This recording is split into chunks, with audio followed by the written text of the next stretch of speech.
नमस्कार, कसे आहात? चला तर आता उन्हाळ्यामध्ये आपण कैरीची चटणी कशी बनवायची ते पाहू. उन्हाळ्यामध्ये जेवण तर फार कमी जातं आणि तोंडी लावायला असं काही असेल तर जेवण नक्कीच जास्त जातं. खूप साधी सिंपल रेसिपी आहे, पण खायला खूप छान लागते. मी असे 3 ते 4 कैऱ्या घेतलेल्या आहेत. कैऱ्या अशा आपल्याला एकदम कडक अशा घ्यायच्या आहेत. लूज पडलेल्या कैऱ्या बिलकुल घ्यायच्या नाही, त्याच्यामुळे आपली कैरीची चटणी चांगली होत नाही. कडक असतील ना तर कैरीची चटणी खूप छान होते. छान धुवून घ्यायच्या आहेत. मी इथे तोतापुरी कैरी घेतलेली आहे. खूप आंबट नसते ती आणि वरची जी साल आहे ती आपल्याला काढून घ्यायची आहे. म्हणजे ना आपल्याला चटणी खाताना बिलकुल अशी तुरट किंवा कडवट लागते ना सालीमुळं, तर ते लागणार नाही. आणि उन्हाळ्यामध्ये भूक लागत नाही. जर कधी ही चटणी थोडीशी तोंडी लावली ना तर शरीर पण आपलं थंड राहतं, कारण आपण ह्याच्यामध्ये गुळाचा वापर करणार आहे. साखर थोडीशी वापरायची आपल्याला, खूप नाही, पण गुळाचा वापर करणार आहे. त्याच्यामुळं खायला खूप छान लागते. ह्या पद्धतीने तुम्ही नक्की करून बघा. सगळी साल काढून घ्यायची. इथे आपल्याला कैरीचे तुकडे करून घ्यायचे आहेत. इथे आपल्याला कैरीचे छान तुकडे करून घ्यायचे आहेत. इथे चिरल्याच्या नंतर कोई निघते, थोडीशी खराब आहे. ह्यातला एक कैरी पण थोडीशी पिवळसर पडलेली आहे, पण काही हरकत नाही, खूप छान होते. खूप अशा लूज कैऱ्या घ्यायच्या नाही, घट्ट अशा असतील ना कडक कैऱ्या अशा घ्यायच्या आहेत आपल्याला. छान बारीक तुकडे करायचे आहेत आपल्याला. इथे खूप मोठे ठेवायचे नाही. तुम्हाला तुकडे आवडत असतील तर तुम्ही एकदम स्लाईस बारक्या तुकड्यांमध्ये ही चटणी करू शकता. तशी पण खायला खूप छान लागते. पण आज मी आहे ना मिक्सरमध्ये बारीक करणार आहे. ही कैरी चिरून झाल्याच्या नंतर आणि त्याची चटणी करणार आहे. खूप छान लागते. इथे जर वरचा भाग कडक असेल तर तो काढून टाकायचा, कारण तो मिक्सरमध्ये वाटला जात नाही आणि खाताना दाताखाली आला तर बिलकुल छान लागत नाही. त्याच्यामुळं सगळं इथे आपल्याला मधला जो गाभा आहे तो पूर्ण काढून टाकायचा, म्हणजे आपल्याला मिक्सरमध्ये फिरवायला पण खूप त्रास होत नाही आणि खाताना पण खूप छान लागते. अशा पद्धतीने सगळं आपलं इथं चिरून झालेलं आहे. मिक्सरच्या भांड्यामध्ये घालायचं आणि छान आपल्याला बारीक करून घ्यायचं आहे. थोडंसं आबडधोबड करायचं, खूप बारीक करायचं नाही. 2-3 असे कैरीचे तुकडे राहिले ना तरी खायला खूप छान लागते. बघू शकता अर्धा वाटी इथे निघलेला आहे आपला. मिक्सरमध्ये बारीक केल्याच्या नंतर कैरीचा जो पल्प म्हणायचा ना तो अर्धा वाटी इथे निघलेला आहे. कढई छान गरम करायची, त्याच्यामध्ये 2 पळ्या तेल टाकायचं, छोट्या पळ्या तेल घातलेलं आहे मी. तेल छान गरम करून घ्यायचं. त्याच्यामध्ये एक छोटा चमचा मोहरी घालायची आहे. तुम्हाला आवडत असेल तर हिंग घाला. मला हिंग आवडत नाही म्हणून मी घालत नाही आहे.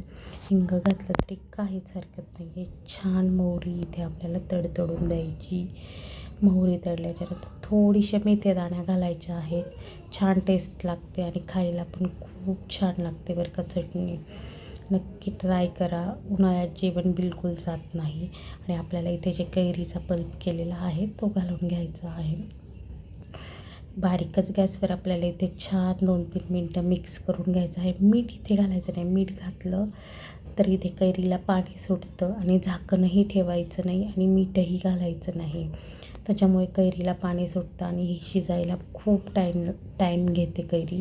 त्याच्यामुळं आपल्याला इथे झाकण वगैरे काही ठेवायचे नाही. बघू शकता तुम्ही असे मोठे मोठे तुकडे राहिलेले आहेत. काहीच हरकत नाही आहे. खूप छान त्याच्यामध्ये मिक्स होऊन जाते. एक 5-10 मिनटं झालेले आहेत इथे.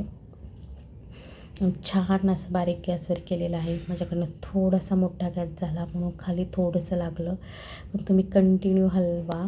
मी थोडासा गॅस मोठा करून साईडला गेले तर खाली लागलेलं आहे. ही चूक करू नका. पण कैरीला वास वगैरे काही लागलेला नाही आपल्या चटणीला. खूप छान झाली आहे. इथे मी मीठ घातलेलं आहे, कारण आपली कैरी परतता आपल्याला 15 ते 20 मिनटं झालेले आहेत. छान परतून घ्यायची. त्यातलं पाणी पूर्ण आटल्याच्या नंतर मीठ घालायचं. इथे मीठ घातल्याच्या नंतर ज्या वाटीने मी दाखवते अर्धा वाटी कैरीचा पल्प होता, त्याच वाटीने मी इथं ना अर्धा वाटी गूळ घेतलेला आणि मोठे 2 चमचे साखर घातली, कारण साखरेने रंग जसाची तसा राहतो, चेंज होत नाही. त्याच्यामुळं 2च चमचे साखर घातली. तुम्हाला आवडत नसेल तर काहीच हरकत नाही. मिरची पावडर घालायची. मिरची पावडर गुरवीर गळ्याच्यानंतर घातली तरी काहीच हरकत नाही, म्हणजे छान रंग पण राहतो. मी फक्त थोडीच घातली आहे कारण मुलं खातात म्हणून खूप तिखट छान लागत नाही खायला. थोडीशी तुम्हाला जास्त तिखट आवडत असेल तर तुम्ही जास्त घालू शकता. थोडीशी हळद घालून घ्यायची इथे आणि छान इथे मिक्स करून घ्यायचं आहे आपल्याला. बारीक गॅसवर, मोठा गॅस बिलकुल करायचा नाही आहे. बारीक गॅसवर छान इथे आपल्याला परतायची. बारीक गॅसवर आपल्याला छान सगळं मिक्स करून घ्यायचं आहे. जोपर्यंत मिश्रण भांड्याला सोडत नाही तोपर्यंत समजायचं आपलं चटणी तयार झालेली नाही आहे. तुम्ही एका भांड्यात घेऊन एक तारी पाक झाला हे पाहिलं ना, थंड झाला तरी समजतं की आपली कैरी झालेली आहे आणि चटणी झालेली आहे आणि त्याला छान अशी चकाकी येते. पण मी सांगते जोपर्यंत भांड्याला सोडत नाही ना तोपर्यंत समजायचं आपले झालेले. इथं मी सेंधा मीठ घातलेलं आहे, त्याने टेस्ट खूप छान येते. नक्की ट्राय करून बघा ही रेसिपी, नक्की तुम्हाला आवडेल. छान आणखीन आपल्याला 10 ते 15 मिनटं नक्की लागणार आहे. सतत हलवत राहायचं, झाकण बिलकुल ठेवायचं नाही आहे. झाकण ठेवलं की पाणी सुटतं. फ्रीजमध्ये महिनाभर सहज छान टिकते, पण महिनाभर चटणी राहत नाही. जेवणाबरोबर रोज थोडी थोडी घेतली तरी 15 दिवसात संपून जाते. छान मी तुम्हाला दाखवली जवळनं. खूप छान लागत होती, खायला पण खूप छान झाली होती. चपातीबरोबर जरी खाल्ले ना तरी खूप छान लागते. अशा पद्धतीने तुम्ही पण एकदा नक्की ट्राय करा. व्हिडिओ थोडा जरी आवडला तरी लाईक, शेअर, सबस्क्राईब करायला विसरू नका.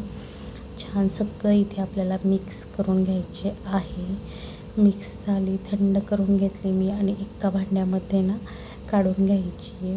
बघू शकता आपली चटणी किती छान झालेली आहे. खायला पण तेवढीच छान झाली होती. तुम्ही ह्याच्यामध्ये मिरची पावडर शेवटी टाकली तरी काहीच हरकत नाही आहे. या पद्धतीने तुम्ही ट्राय करून बघा. काचेच्या भांड्यात ठेवा फ्रीजमध्ये, नक्की महिनाभर राहते. व्हिडिओ आवडल्यावर लाईक, शेअर, सबस्क्राईब करा. उन्हाळ्यामध्ये नक्की करायला हवी. तुम्ही पण एकदा नक्की ट्राय करा. चला तर मग बाय.